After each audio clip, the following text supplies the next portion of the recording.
జగిత్యాల జిల్లా లీడర్లతో కూడా ముఖ్యమైన మీటింగ్ పెట్టుకున్నారు. కేసీఆర్ దగ్గర చేతులు కట్టుకొని ఉండటం చూస్తే బాధ అనిపిస్తుందేమో అని ఏమనిపిస్తుంది?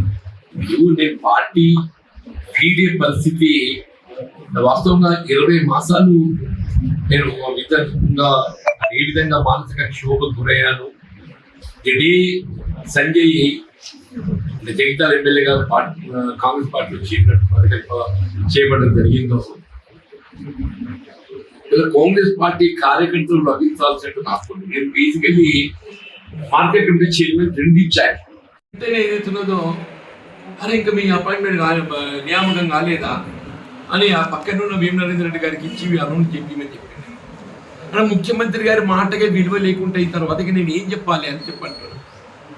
ముఖ్యమంత్రి గారి మాటకి విలువ లేకుండా అయిన తర్వాత నేను ఏం చెప్పాలి అని చెప్పంటున్నా. ఇప్పుడు మీనాక్షి నటరాజన్ గారు Congress party incharge Telangana state కన్మేర్ జిల్లా పర్యటనకు వచ్చినప్పుడు వారు స్వయంగా పేర్కొన్నారు, మేము 80% ఏదైతున్నదో కాంగ్రెస్ పార్టీ అంటే ఆరంభంకి వెళ్ళి పార్టీ బలోపేతం కొరకు పనిచేసిన వాళ్ళు సీనియర్స్కి గుర్తింపు ఇస్తాం. అది స్థానిక సంస్థల ఎన్నికలే కానీ లేక నియామకాలు ప్రభుత్వ పదవులు కానీ ఏవైనా కానీ అని చెప్పాను. ఇది మీరైతే ప్రత్యక్ష సాక్షులు మున్సిపల్ ఎన్నికల్లో ఏ విధంగా టికెట్ల పంపిణీ జరిగిందో నిన్న రేవంత్ రెడ్డి గారు కూడా మున్సిపల్ టికెట్లు జీవన్ రెడ్డి గారి సూచన మేరకు ఇవ్వడం జరిగిందంటే నాకు ఆశ్చర్యం కలుగుతుంది. మనకి ఆయనకు ఏం ఫీడింగ్ ఉందో ఏంటో నాకు తెలియదు, కానీ నా సూచన మేరకు టికెట్ ఇచ్చినట్టయితే ఇవాళ కాంగ్రెస్ పార్టీ అభ్యర్థులకు పోటీగా ఎదురు నిలిచి స్వతంత్రంలో పోటీ చేసిన 9 మందికి ఇచ్చింది. ఈ 9 మందికి నువ్వు టికెట్ ఇచ్చి ఉంటే వాళ్ళు పోటీ చేసిన నా మొండితనం అంటే నా మొండితనం అంటే నువ్వు నన్ను ఎంత పిల్లిని అరలేసి కొడితే ఏం చేస్తుంది? పిల్లిని అరలేసి కొడితే ఏం చేస్తుంది? తిరుగుబాటు చేస్తుంది. నువ్వేదైతుందో ఇలా కాంగ్రెస్ పార్టీని నువ్వు ప్రైవేట్ లిమిటెడ్ కంపెనీలుగా తయారు చేసుకొని తెలంగాణ రాష్ట్ర కాంగ్రెస్ పార్టీని ఏదైతుందో ఒక ప్రైవేట్ లిమిటెడ్ కంపెనీగా తయారు చేసుకున్నావా? ఏదైనా పార్టీ సూచనల మేరకు ప్రభుత్వం నడవాలి, అది రివర్స్గా ప్రభుత్వ సూచనల మేరకు పార్టీ నడుస్తుందా? అధిష్టాన సూచనల మేరకు రాష్ట్ర స్థాయి పార్టీ నిర్వహణ కొనసాగాలి. రివర్స్గా కొనసాగుతుందని చెప్పి అంటున్నా. ఇది పదవులు సమస్య కాదే. నేను పదవులు అన్ని చూసి నువ్వేం చూసినావు నాకు తెలియదు, కానీ నేనైతే అన్ని పదవులు చూసిన ఒక ముఖ్యమంత్రి పదవి తప్ప అన్ని పదవులు చూసి నేను పదవుల కోసమే ప్రజా జీవితం అనుకున్నట్టయితే నిజంగా పడిగాపులు కాసేవాడి నీ దగ్గర. నా పదవులు ప్రధానం కాదు, ఆత్మాభిమానం ప్రధానం, ఆత్మగౌరవం ప్రధానం అని చెప్పంటున్నా. ఆ ఆత్మాభిమానం ప్రధానం, ఆత్మగౌరవం ప్రధానం కాబట్టి ఏది ఇస్తుందో మరి కాంగ్రెస్ పార్టీ వీడే పరిస్థితి ఏర్పడ్డది. నిజంగా ప్రజా జీవితంలో సమకాలీకుడే అని బీఆర్ఎస్ రాష్ట్ర పార్టీ అధ్యక్షుడు, బీఆర్ఎస్ పార్టీ రాష్ట్ర శాఖ అధ్యక్షుడు. ఆయన వయసులో నాకంటే పిన్న, నన్ను అన్న అంటాడు. నన్ను అన్న అంటాడు, నా వయసును గౌరవిస్తాడు. ఆయన ఇవ్వాలి కాదు, ఆయన ముఖ్యమంత్రిగా ఉన్ననాడు ఏది ఇస్తుందో అన్నాన్ని కేవలం ప్రతిపక్ష పార్టీ శాసనసభ్యుడికి ఏది ఇస్తుందో ఉన్నా కానీ నాపై గౌరవంతో అప్పుడు జగిత్యాల నియోజకవర్గ అభివృద్ధి కొరకు ప్రత్యేకంగా నిధులు కేటాయింపు చేసిండు. ఇలా కేసీఆర్ గారు కేవలం వ్యక్తిగతంగా నా గురించి అని కాదే, ఆయన ప్రజలంటే గౌరవం, తెలంగాణ అంటే గౌరవం, నీలాగా కాదు. ఆయన ప్రజలంటే గౌరవం, తెలంగాణ సమాజం అంటే గౌరవం. ఆయనకి తెలంగాణ సమాజాన్ని ఏ విధంగా గౌరవించాలనేది కేసీఆర్ గారికి తెలుసు. ఇప్పుడు నిజమే కేసీఆర్ గారిని విమర్శనంటే నేను విధానపరంగా నేను మాట్లాడలేదు. నేను వ్యక్తిగతంగా ఎన్నడూ ఏ నాయకుని విమర్శించలేదు.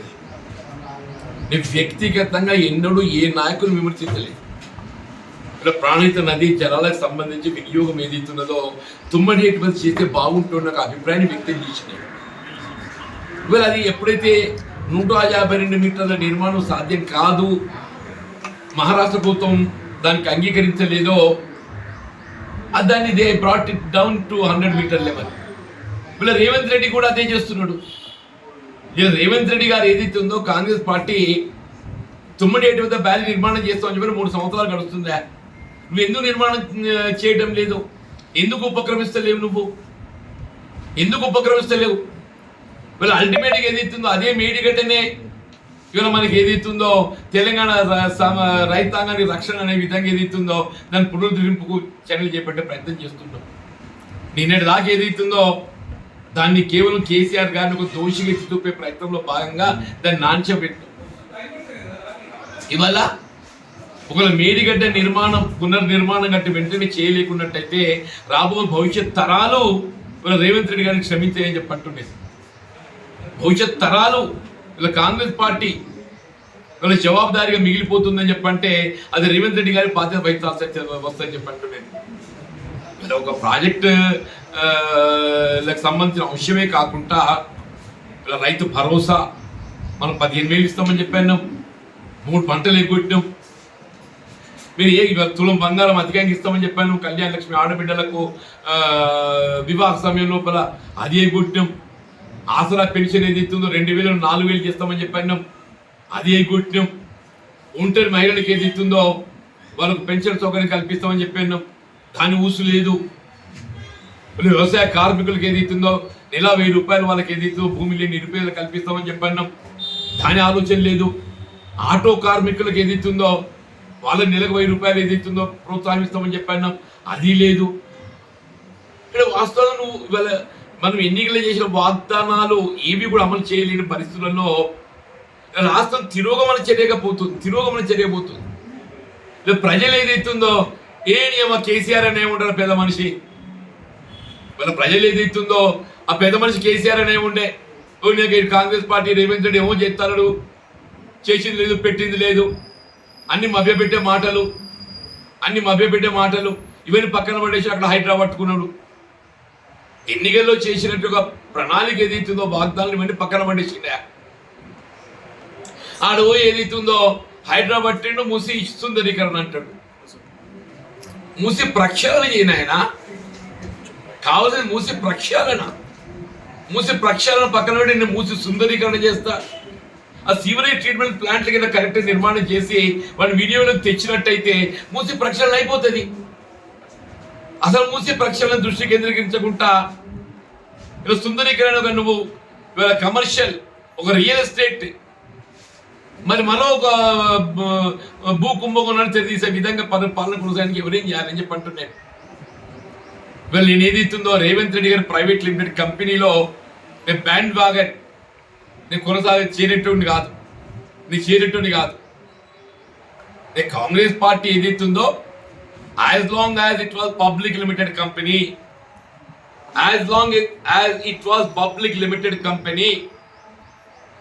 ఇలా కాంగ్రెస్ పార్టీ అధిష్టానం ఆలోచన మేరకు ఏదైతుందో పార్టీ పనిచేయడం జరిగిందో నేను కొనసాగే ప్రయత్నం చేశాను.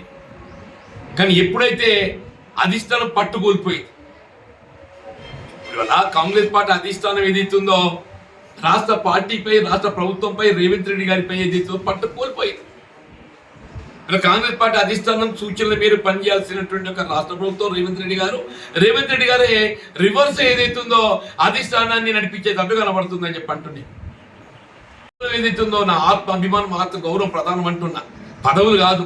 నా కార్యకర్తలకు ఆత్మాభిమానం ఆత్మ గౌరవం ప్రధానం అని చెప్పి అంటున్నా.